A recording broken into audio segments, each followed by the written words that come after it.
ఏం చెప్పాలనుకుంటున్నారు? అంటే మీ వెనుకుండి వేరే నడిపిస్తున్నారనేటువంటి ఉద్దేశంతో నిన్న మాట్లాడాడు జగన్. సో నిన్న ప్రొద్దుటూరులో మా అన్న వైఎస్ జగన్మోహన్ రెడ్డి ఎలక్షన్ ప్రచారం చేశారు. ఆ ప్రచారంలో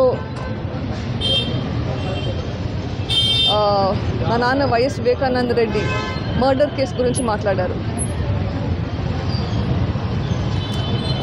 వివేకం చిన్నాన్న అని చెప్పారు. చిన్నాన్న అంటే అర్థం తెలుసా? నాన్న తర్వాత నాన్న చిన్నాన్న. అసలు ఈ బంధుత్వాలకు మీకు అర్థం తెలుసా? అదే మీటింగ్లో మీ మామను ఉద్దేశిస్తూ, మీ మామగారిని ఉద్దేశించుతూ ముద్దుగా మామ అని పిలుస్తారు. బంధుత్వాలు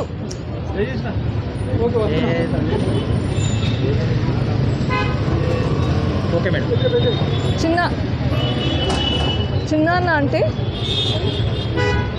మీ నాన్నతో సమానం.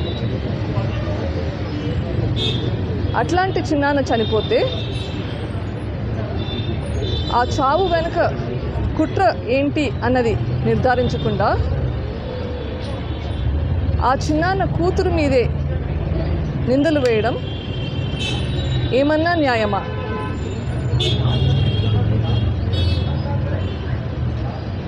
నీ చెల్లెలు కోర్టుల చుట్టూ పోలీసుల చుట్టూ తిరుగుతుంటే అన్నయ్యగా నీ బాధ్యత ఏంటి?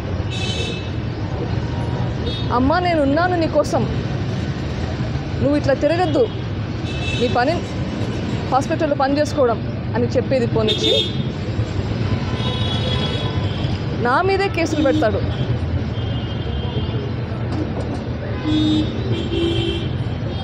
ఇది ఏమైనా న్యాయమా?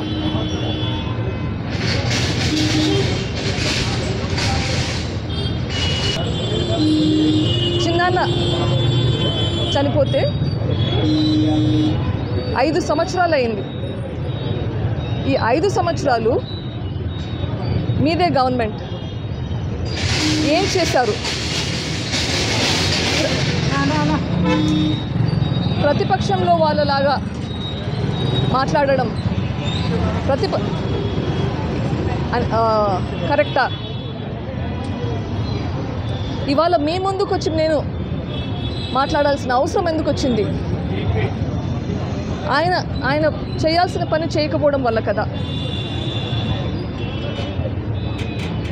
నేను నా అంతఃకరణ శుద్ధితో చెప్తున్నాను, నేను చెప్పేదంతా నిజం. ఆయన అట్లా చెప్పగలుగుతాడా? అది చెప్పినా నమ్మే పరిస్థితి మనకి. ఆయన ఒక మాట అన్నాడు, దేవునికి తెలుసు, ఈ జిల్లా ప్రజలకందరికీ తెలుసు వివేకం చిన్నాన్నని ఎవరు చంపారు అని. కరెక్ట్గా చెప్పారు. దేవునికి తెలుసు, ప్రజలకందరికీ తెలుసు, మీకు కూడా తెలుసు. అందుకేనా చేయించిన వాళ్ళని అంతగా ప్రొటెక్ట్ చేస్తున్నారు.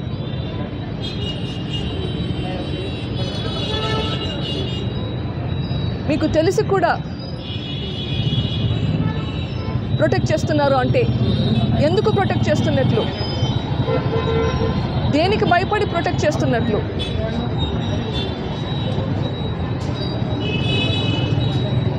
అని నేను అడుగుతున్నాను.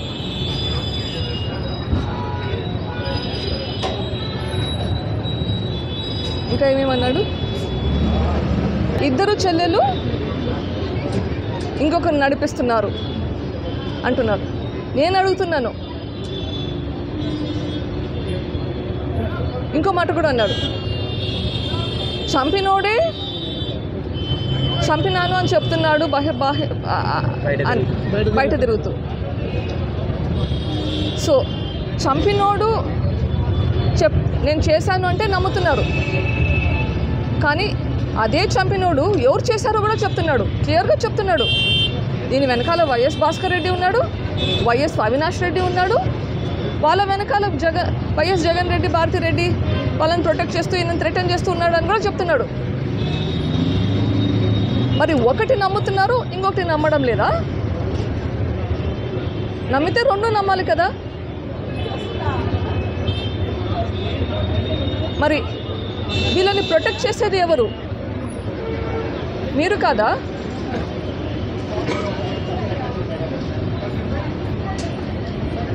ఈ కర్నూలులో ఏం జరిగిందో మనకందరికీ తెలుసు, రాష్ట్ర ప్రజలందరూ చూశారు.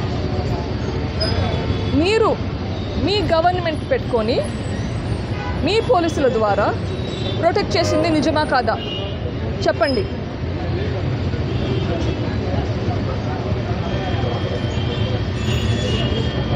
ఈ హంతకుడైతే ఎవరున్నారో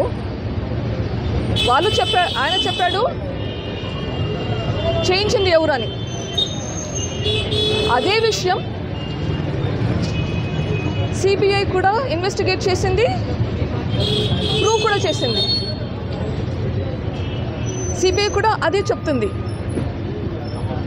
ఒకప్పుడు మీరు సిబిఐ ఎంక్వైరీ అడిగారు, తర్వాత మీరే వద్దన్నారు. మీరు అప్పుడు ఎందుకు వద్దన్నారు? మీ పేరు బయటకు వస్తుందని వద్దన్నారా? అంత లేకపోతే ఆ పిటిషన్ విత్డ్రా చేసుకోవాల్సిన అవసరం ఏంటి?